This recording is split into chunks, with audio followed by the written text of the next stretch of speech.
అందరికీ నమస్కారం. ఈరోజు వార్తలు ముందుగా తెలుగు పేపర్లో ఈరోజు ముఖ్యంగా ఫీజుల బకాయిలు రీచ్కోకే వెంటనే 600 కోట్లు విడుదల చేసేందుకు ఒప్పుకున్న సర్కారు.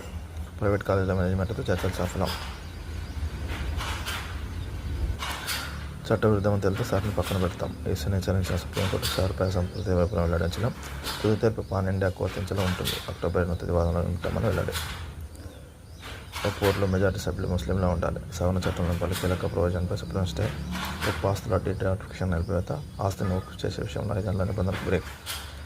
ఒక్క ఆస్తులపై ఇప్పుడున్న అధికారులను మార్చొద్దని ఆదేశం. బోర్డు సీఈఓగా ముస్లిం వ్యక్తి ఉంటే బెటర్. సెంట్రల్ బోర్డులో ముస్లింయేతరులను నిర్మించొద్దు. స్టేట్ బోర్డులో 3 ముస్లింయేతరులు ఉండాలి. స్వాగతించిన ముస్లిం పెద్దలు, సంఘాల ప్రతినిధులు.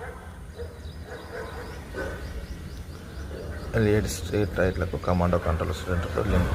పగటిపూట విద్యుత్ వినియోగం కాకుండా పక్కగా పర్యవేక్షణ. అధికారులకు సీఎం రేవంత్ ఆదేశం. ప్రతి పోల్ సర్వే ఎన్ని ఎల్ఈడి లైట్లు అవసరమో లెక్క తీయండి. కొత్త లైట్లు ఏర్పాటు పేరుంద కంపెనీలు టెండర్లకు ఆహ్వానించండి. గ్రామ స్థాయిలో పర్యవేక్షణ సర్పంచులకి. రేపు ప్రజాపాలన దినోత్సవం. పబ్లిక్ గార్డెన్లో జాతీయ ఆవిష్కరించిన సీఎం రేవంత్ రెడ్డి. ప్రతి అమ్మకాలు స్టార్ట్ బుకింగ్. కపాస్ కిసాన్ యాప్ను తీసుకొచ్చిన సీసీఐ. రైతు పంట వివరాలతో స్టార్ట్ బుక్ చేసుకుంటేనే అమ్మకాలు. రద్దీని కంట్రోల్ చేయడం, అక్రమంలో అడ్డుకునే అవకాశం. అక్టోబర్ 1 నుంచి రైతుల అవగాహన చర్యలు. రాష్ట్ర ప్రభుత్వం 45 లక్షల ఎకరాలు పత్తి సాగు. జార్ఖండ్ ఎన్కౌంటర్ 3 విమర్శల మృత్యులో మా ప్రధాన అంచుడు సదాదేవ్ సోరెన్. జీతాలకు మించి లోన్లు. ఈఎంఐకి తిప్పలు. సాఫ్ట్వేర్ ఉద్యోగంలోనే ఎక్కువ. జాబ్ రాగానే కార్లు, బైకులు, ప్లాట్లు కనుక లోన్లు. ఏ ఎఫెక్ట్తో జాబులు కోల్పోతున్న టేకీలో తర్వాత ఇన్స్టాల్మెంట్ కట్టలేక ఇబ్బందులు. ఇతర రంగంలోనూ అదే పరిస్థితి. ఈఎంఐ ఆలస్యంపై బ్యాంకర్ల కమిటీలోనూ చర్చ. భారత్ మా ముక్కలు కొనాలి, లేకపోతే అమెరికన్ మార్కెట్లకు రాకుండా చేస్తాం. యుఎస్ వాణిజ్య శాఖ మంత్రి. 140 కోట్ల మంది అని వదిలి కొడతారు. బొట్టెడు ముక్కలైన కొనలేరని కామెంట్. బండి సంజయ్పై కేటీఆర్ 10 కోట్ల పరువు నష్ట దావా. City civil cooperation phone tapping SBI దుర్వినియోగం అంటూ గత నెలలో సంజయ్ ఆరోపణలు. లీగల్ నోటీస్ పంపిన క్షేపం చెప్పాలని కేటీఆర్ ఫిర్యాదు. ప్రచారం తొలగించి బహిరంగ క్షేపం చెప్పాలని కోర్టును ఆశ్రయించిన బీఆర్ఎస్ వర్కింగ్ ప్రెసిడెంట్ కేటీఆర్.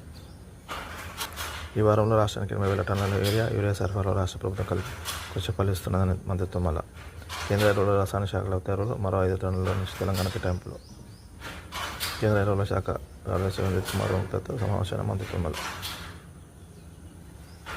నీ ఇజ్జద్దావులకు భయపడ. లీగల్ రాజకేంద్ర కుంట. కేటీఆర్పై కేంద్ర మంత్రి బండి సంజయ్ ఫైర్. నేను తంబాకు తినట్లేదని గుడిలో ప్రమాణం చేస్తాను. నువ్వు డ్రగ్స్ తీసుకోవాలని ప్రమాణం చేస్తావా?